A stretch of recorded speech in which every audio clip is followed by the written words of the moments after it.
दोस्तों, ये कहानी है एक बहुत ही बड़े बिजनेसमैन की और उसके बेटे की। वो बिजनेसमैन अपने बेटे से बहुत ही ज़्यादा प्यार करता था क्योंकि उस बच्चे की माँ नहीं थी और घर में दोनों अकेले ही थे। वो अपने बच्चे की हर ख्वाहिश को पूरी करता था और वो बिजनेसमैन चाहता था कि वो अपने बेटे को दुनिया की हर खुशी दे। दोस्तों, अब वह बच्चा समय के साथ धीरे धीरे बड़ा होता गया और उसने अच्छे से पढ़ाई भी की। अब उसके ग्रेजुएशन का दिन नज़दीक आने वाला था क्योंकि अब उसकी पढ़ाई पूरी होने वाली थी और वो चाहता था कि उसके पापा उसे एक स्पोर्ट्स कार गिफ्ट करें।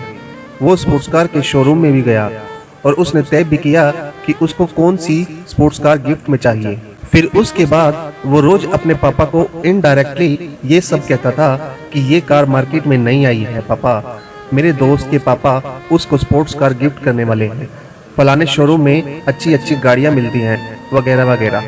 ऐसे अपने पापा को हर दिन हिंट देता रहता था, लेकिन उसके पापा एक स्माइल के साथ बात को घुमा दिया करते थे। दोस्तों, आखिरकार वो दिन आ ही गया जिसका उस लड़के को इंतजार था।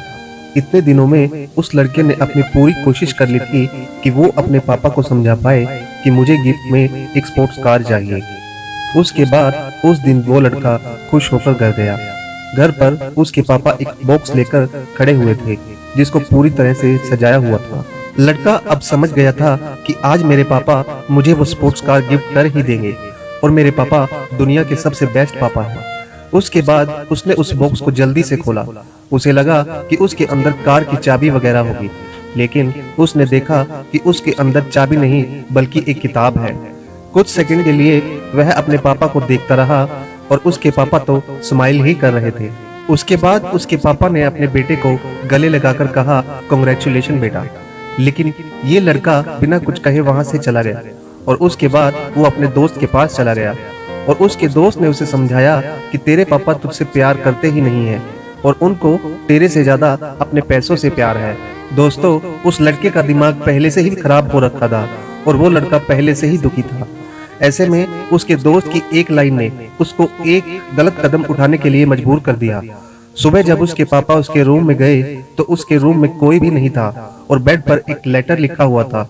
उसमें लिखा हुआ था कि पापा, मुझे लगा था कि आप मुझसे बहुत प्यार करते हैं, लेकिन मैं गलत था और आज मुझे मेरी माँ बहुत याद आ रही है।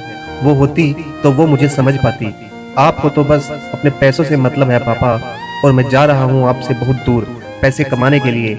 एक दिन मैं आपसे ज्यादा पैसे कमा कर दिखाऊंगा और यह साबित करके दिखाऊंगा कि मेरे सपनों को पूरा करने के लिए मुझे आपके एहसानों की जरूरत नहीं है और आप मुझे ढूंढने की कोशिश भी मत करना।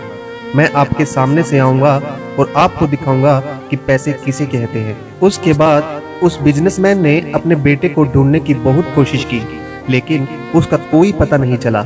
उसके बाद दिन, महीने और साल बीतते गए और उस लड़के के पापा अब बूढ़े हो चुके थे। उस बुढ़ापे में उनको अब अपने बेटे की सबसे ज्यादा जरूरत थी। अब वो बिजनेसमैन बिल्कुल अकेले थे और साथ में ना बीवी थी और ना बेटा था। उस तरफ वो लड़का अब बहुत ही बड़ा बिजनेसमैन बन चुका था।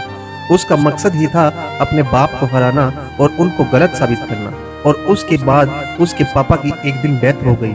अब वो तो एक बड़े बिजनेसमैन थे, तो उनकी टीम ने न्यूज में यह कह दिया कि उनका लड़का जहां पर भी है वहां से वापस आ जाए और अपने पिताजी का क्रियाक्रम पूरा करे। जैसे ही उस लड़के को पता चलता है कि उसके पापा की डेथ हो गई है, वो वहां से भागकर अपने घर पर वापस आ जाता है।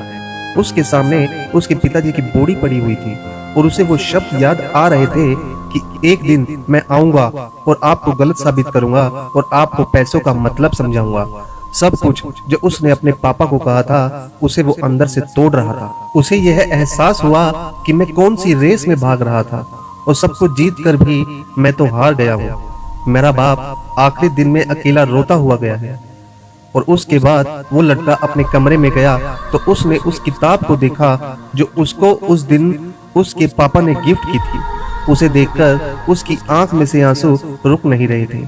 उसके बाद उसे एहसास हुआ कि कितने प्यार से उन्होंने उस किताब को लेकर आए होंगे मुझे देने के लिए। और उसने इस किताब को खोला तो पहले पेज पर यह लिखा हुआ था कि बेटा, मैं दुनिया में सबसे खुशनसीब बाप हूँ क्योंकि मेरे पास तेरे जैसा बेटा है। मैं कुछ दिनों से यह देख रहा हूँ कि तू मुझे इशारा कर रहा है कि तुझे एक स्पोर्ट्स कार गिफ्ट में चाहिए। आखिरकार मैं तेरा बाप हूँ, तू कुछ भी नहीं कहता तब भी मैं समझ जाता हूँ कि तुझे गिफ्ट में स्पोर्ट्स कार चाहिए।